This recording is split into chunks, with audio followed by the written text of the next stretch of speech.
Hello ဒီဗီဒီယိုတော့ပိုက်စာလို့ညစာ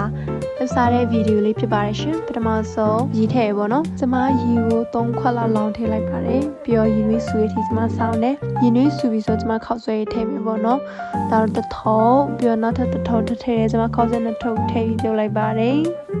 ပြီးတော့ကျမခောက်ဆွဲပြောရထီဆောင်းနေပေါ့နော်ပြန်ကြည့်လိုက်တော့ရီတအားများလို့ကျမရီပြန်ခတ်ထုတ်နေရပါတယ်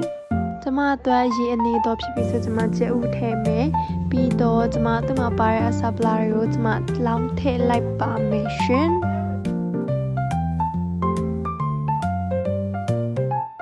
ပြီးတော့ကျမခဏမွေလိုက်တယ်မွေပြီးတော့ပြန်ပြီးအဖုံထားလိုက်ပါတယ်ရှင်အခုတော့ကျမလောက်ထားတဲ့ခောက်ဆွဲကိုစားဖို့ ready ဖြစ်နေပါပြီရှင်အဲ့တော့ကျမနောက်တစ်ခေါက်သူနဲ့ထပ်မွေလိုက်ပါတယ်ပြီးတော့ကျမမီးဖြုတ်ပြီးတော့ကျမဒါကိုတခြားပကံထဲကျမပြောင်းထည့်မယ်ပေါ့နော်ထည့်ခင်ကျမဆိုမီးကြီးရဲ့ okay good တယ်ပေါ့နော် good တော့ကျမတခြားပကံထဲပြောင်းထည့်လိုက်ပါတယ်ရှင်အာလူကြော်လေးနဲ့တွေ့စားမယ်ပေါ့နော်ပြီးတော့မနက်ကလောက်ထားတဲ့အသားလုံးကြော်ကိုကျမပြန်ပြီးနှွေးဖို့ပြင်ပါတယ်ပေါ့နော်ဒါတော့ကျမမနက်ကလောက်ထားတဲ့အသားလုံးကြော်ကျမပြန်နှွေးနေတာပါထမင်းနဲ့တွေ့စားမယ်ပေါ့နော်ဒါတော့ကျမရဲ့အသားလုံးကြော်ချင်နေပါနဲ့တော့တူးချင်တယ်လို့ဖြစ်သွားတယ်ဒါပေမဲ့ဆင်ပြေပါတယ်ပြီးတော့ကျမဒါရဲ့အကုန်လုံးကိုပကံထဲပြောင်းထည့်ပါမယ်ရှင်အခုတော့ကျမတို့စားဖို့ ready ဖြစ်နေပါတော့ဒီနေ့တော့ကျမတို့တာမီ3ယောက်တည်းစားကြပါရရှင်